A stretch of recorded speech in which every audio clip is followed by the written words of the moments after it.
gets up and says, if I call it a democracy, it is a democracy. Okay, if I call myself the Prime Minister of Israel, I'm the Prime Minister of Israel, I don't think so. If we now let everybody define what is a democracy, great. We can call Syria a democracy, we can call Congo a democracy, we can call, I don't know what, North Korea a democracy. It won't work in this debate. Because what we are saying is not that the West suddenly decides what is a democracy or not.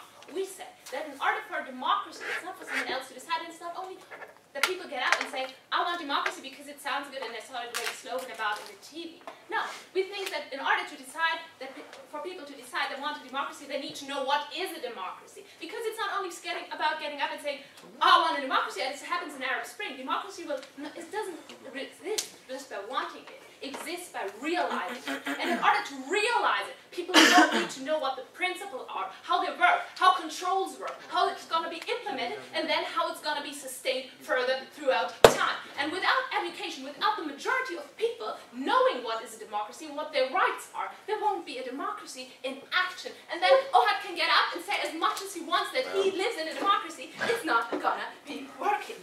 I like to mention 3 points in our discussion. I first like to talk about public discourse as a basis of democracy. Then I talk about values as also a basis of democracy, and why with the universal standard education we are actually giving everybody an insight to the same values and therefore a basis for the discourse. And thirdly, I'd like to talk about equal opportunities in society. Do I have to have some more? Oh, you said Russia showed that we didn't need education.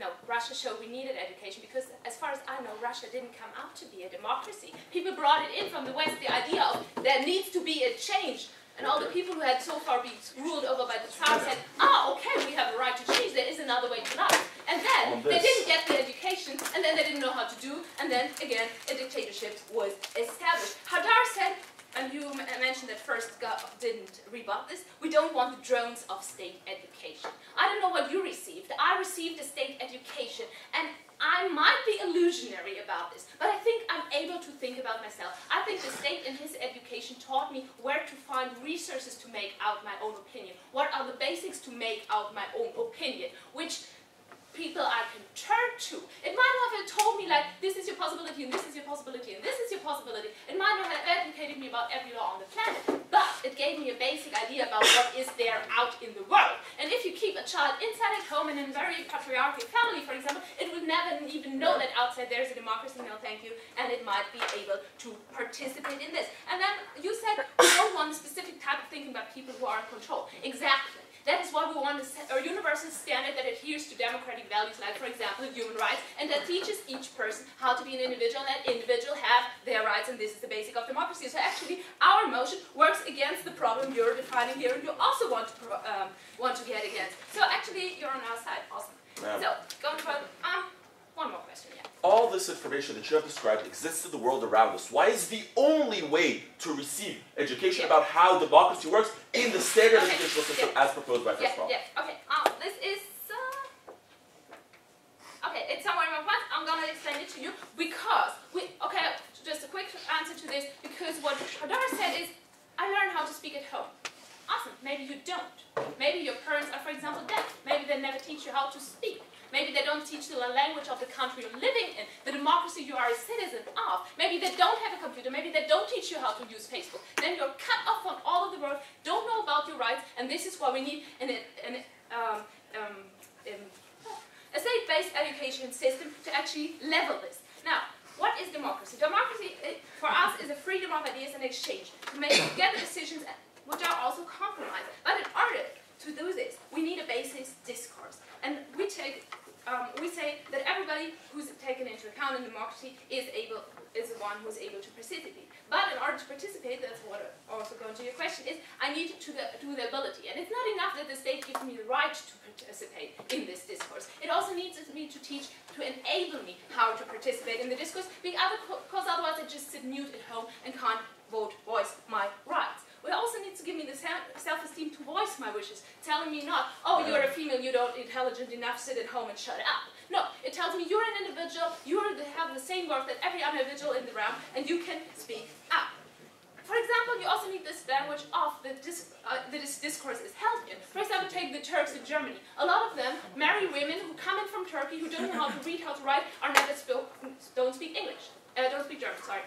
And then they come to Germany, they're married, and they stay at home. They are still isolated from German-speaking community. And their children, guess what? They only learn German when they go to school. This is a big problem in the German educational system. Because we have, like, I don't know how many citizens who actually don't speak German until the age of 6. We think this is a big problem when we want to incorporate them in our society, let them be part of our society, because we don't even speak the same language, basically. But we're not only speaking the same language in terms of words, we're not also speaking the same language in terms of values. And then we come to values as the democratic basis. No, thank you.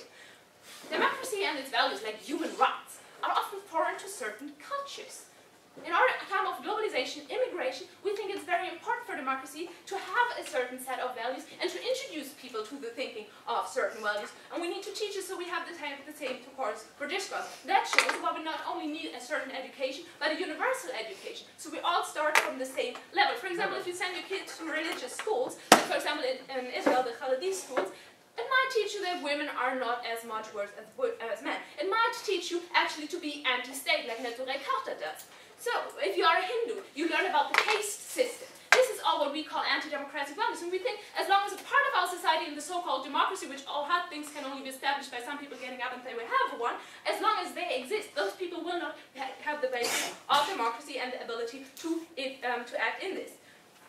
So, thirdly, about equal opportunities.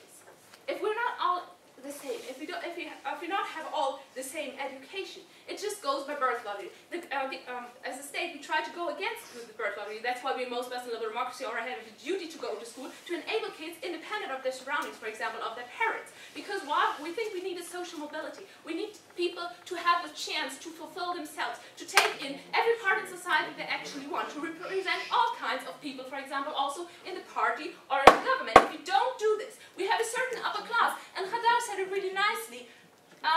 Wait, what did he say? Oh yeah, we don't need education. Yeah, right. So the upper class keeps its education, keeps the ruling, and leaves the lower class in the dark. We think this is actually called oppression. This might be called oligarchy or dictatorship. And as much as Ohad wants to call it democracy, it's not. Ladies and gentlemen, we need a public discourse, and everybody in democracy needs to be able to participate. He can choose, of course, whether to participate or not, but we think he should know that he can participate and have the abilities. We know, therefore, we need same values and equal opportunities, and all this is given to you by proposition proposed.